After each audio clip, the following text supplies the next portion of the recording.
What's up, y'all?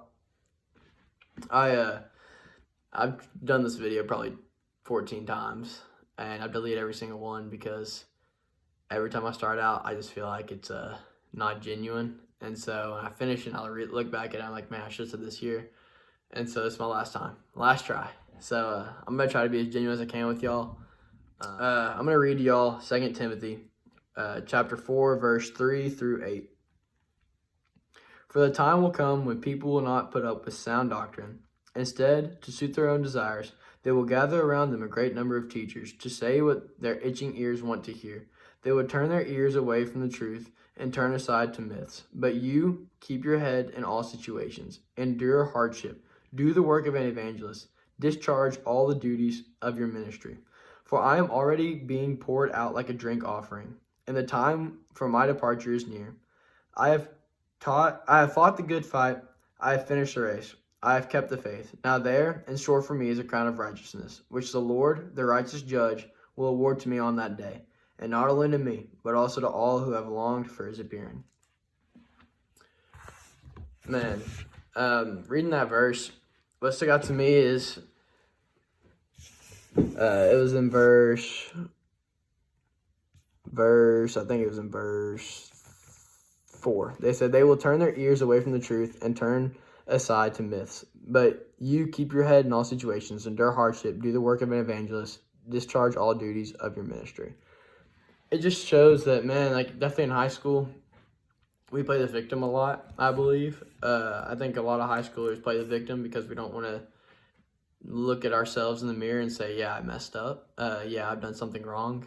I know it's hard to do, but you can't play the victim. When you just listen to what you want to hear and not the truth, you're never going to be fully satisfied. You're never going to grow as a person or in your faith because you never will change. And I think a lot of people play the victim in that part. They never reel with themselves. They never fix their weaknesses or never try to strengthen their weaknesses, and they just want affirmation that they're correct, when in all honesty, they aren't. Personally, I've been struggling with that myself. I try to tell myself that things are okay to do, that easing up here or there is okay because maybe of my grades, I have a test today, so I'm not going to go work out. This is a light example, but if I have a test today I need to study for, I won't go work out. Comes to football, I don't start, so I need to watch film or anything. So it's just simple things like that, and then you keep going to the point where it's like, well, like, this is the part I really want to say because it's hard to talk about, definitely to high schoolers, but I'm going to say it anyway because, it needs to be said.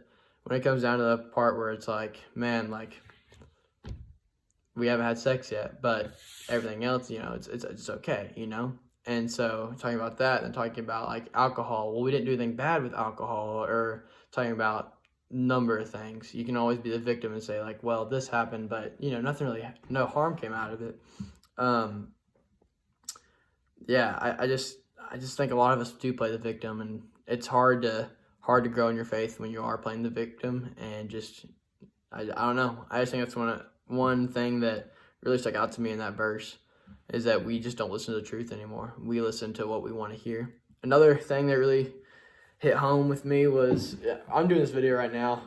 It is December 13th, and our state championship game's the 19th. And so I was just thinking, like, I was reading this.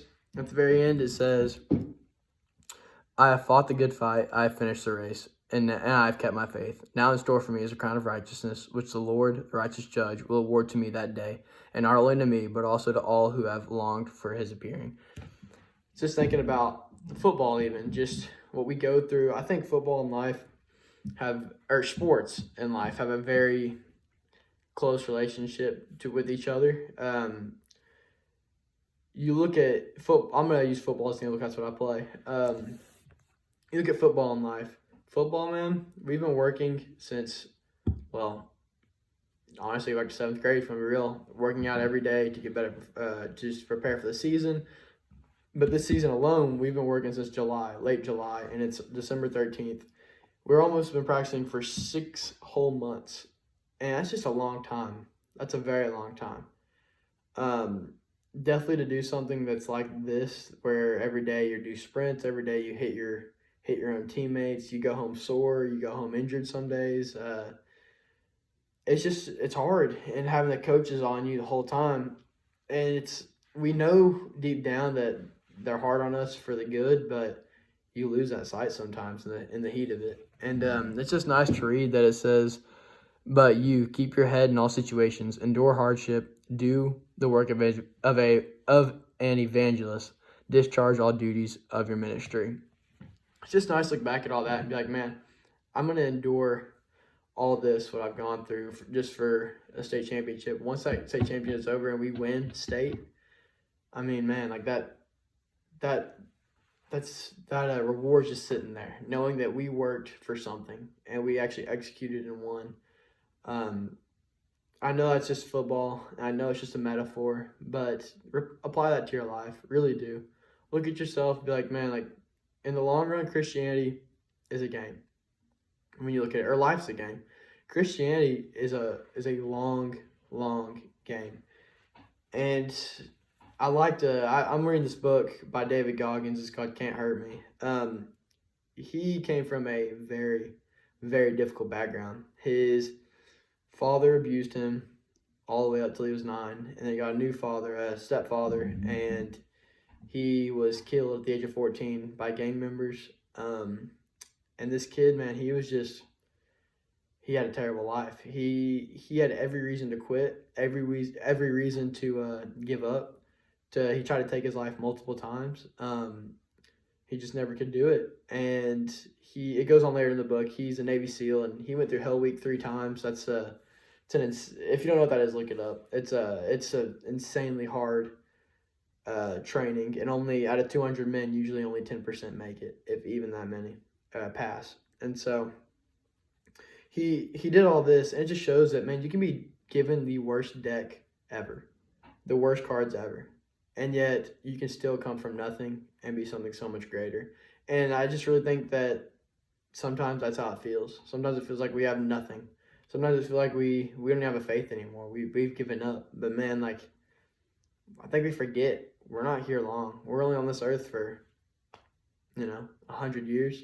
Sounds like a long time, but in all honesty, it's not. Once we're gone, we're gone. You're going to heaven or hell. I mean, it's a scary truth to think about. I hate thinking about it because it scares me sometimes because you don't know where you're going. But yeah, and even just high school, I was looking at, personally, before I graduate, I have 600 days till graduation, or till I leave for college. 600 days. Sounds like quite a bit, but it's not. It's a year and a half. That number scares me. It scares me because I wonder, have I done the most? Have I done the most in high school? Have I done a lot of things? Have I been a good quote unquote Christian? How can I help? How can I, there's so many questions I have that it just scares me that I only have 600 days left with the people I'm around and the people that have shaped me and formed me to who I am today. And so it's just, I don't know. I know that's a lot I've been throwing at y'all, and I know it's everywhere.